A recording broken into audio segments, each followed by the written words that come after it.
ఇప్పటికే కరువులో పుట్టి కరువులో పెరిగి వలసలన్నీ కూడా పోతున్నటువంటి ప్రాంతం రాయలసీమ ప్రాంతం. అలాంటి దాన్ని ప్రాధాన్యత క్రమం లేకుండా చంద్రబాబు నాయుడు గారు లిఫ్ట్ చేయడం అనేటువంటిది ఇది సరైనది కాదని చెప్పి మేము కోరుతా ఉన్నాం. మూడో అంశానికి సంబంధించి రైతులు మొక్కజొన్న పంటకు సంబంధించిన వాటిలో మద్దతు ధర కావాలంటే మద్దతు ధర పైన 700-800 టన్నుకు ధర తగ్గించి కొనుగోలు చేస్తున్నటువంటిది మార్కెట్ లో వైపు ఉంది. నిన్నేమో అచ్చెన్నాయుడు గారు చాలా సీరియస్ అయ్యారు.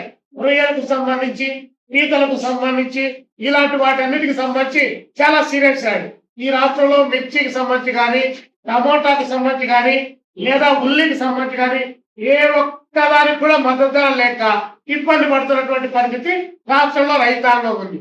కాబట్టి రైతాంగాన్ని ఆదుకుంటామని చెప్పినటువంటి ఈ ప్రభుత్వం రైతులను గాలికి వదిలేసింది.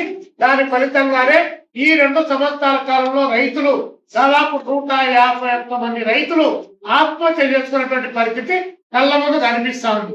కాబట్టి ఇది రైతు ప్రభుత్వమా లేకపోతే రాక్షస ప్రభుత్వమా, ఇది రాకాచి ప్రభుత్వం అని చెప్పేసి రైతులు ఆందోళన చేస్తున్నారు. ఈ నేపథ్యంలో కమ్యూనిస్ట్ పార్టీగా రైతాంగానికి ప్రజలకు అందరికి కూడా పిలుపునిస్తా ఉన్నాం. రానున్నటువంటి రోజుల్లో మనం లోకల్ గా ఉన్నటువంటి నీటిపారుదల ప్రాజెక్టుల విషయంలో కానీ పంటలకు మద్దతు ధర విషయంలో కానీ అదేవిధంగా వ్యవసాయ రంగం సంక్షోభంలో కూరుకొని పోతున్న నేపథ్యంలో దీన్ని రక్షించుకోవడంలో మనందరం కూడా భాగస్వాములు కావాలి.